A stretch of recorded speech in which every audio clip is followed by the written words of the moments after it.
What's up, everyone? Been a little while since I made a video, but I wanted to give you guys an update as to what's been going on in my tank. So in the last video I talked about how I got the sump added, which is down there, and the overflow box, which is up in the corner. Not too much has changed since then, although I did pick up a little clownfish. He's been pretty happy. He loves swimming in the current that's caused by the circulation fan and the return pump.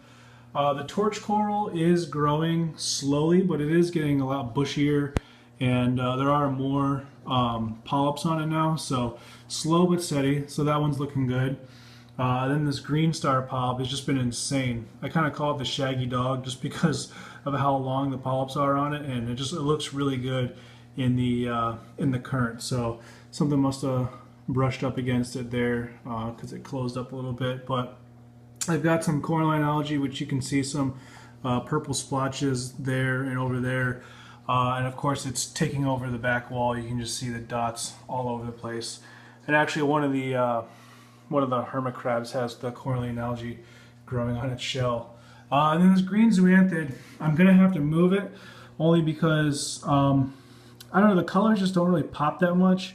When the white channel gets turned down at night, like for the moonlight, you do see like a little bit of red and green fluorescent coming out of it, but during the day it just really doesn't have any color. So I'm thinking maybe it's getting bleached by the light that I have, because it is pretty powerful. So I'm gonna move that. However, there were like 4 heads or whatever you want to call them on the frag when I first got it, and now the entire top of the frag is covered, and it is sort of spreading off onto the rock. So I mean, it is growing. It's just the colors aren't that impressive. Let's see. Got my fighting conch down there, buried in the sand, doing his thing, keeping the sand clean. I still have all of my hermit crabs. They're all happy. And then, let's see if I can, there we go. So I just picked up this purple-tipped sebae anemone. Sorry, it's really white, so the blue light is kind of intense for the camera. But I just picked him up. I'm a little worried about him because I have a decent amount of flow in my tank, and he hasn't attached to anything. Let me back up a little bit to get some better light. He hasn't attached to anything, and so I've started him, there. I kind of moved him over there, moved him over there. I aimed my circulation fan and my return pump in different places, and I don't know if he's moving himself or he's just trying to move and the current picks him up. But the last couple of days, he was like in this corner with his foot, aiming this way, and the front of him aiming backwards. But he didn't stick to anything, although his foot was kind of up against the rock over there. So I was like, well, I'm just going to try one more thing. So I moved him back over here and kind of dug down a little bit to angle him into the sand, because some people said they'll attach to the glass. Sorry, it just got really dark, but that's just going to be the way it is. But I'm really concerned because people were saying that they're not good anemones for for beginners. And I wouldn't necessarily call myself a beginner per se. This tank's been up for about 4 months.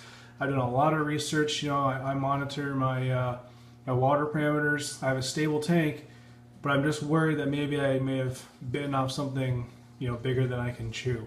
So I want to know what you guys think about how long it took your sebae anemones to attach.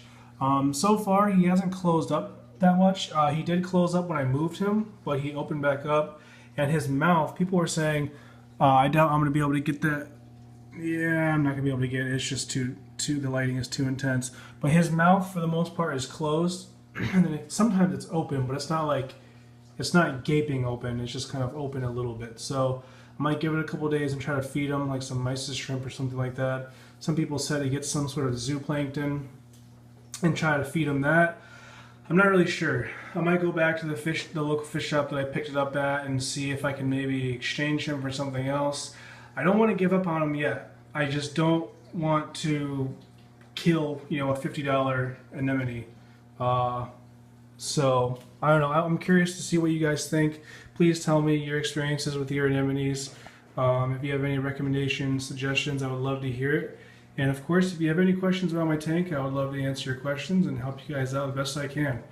So that's all I got for today. If you like this video, please give it a thumbs up. That always helps. If you want to see the progress of my videos, the progress of my tanks, hit the subscribe button. I try to make somewhat frequent videos. And like I said, questions, comments, leave them in the comment section, and I'll see you guys in the next video. Take it easy, guys.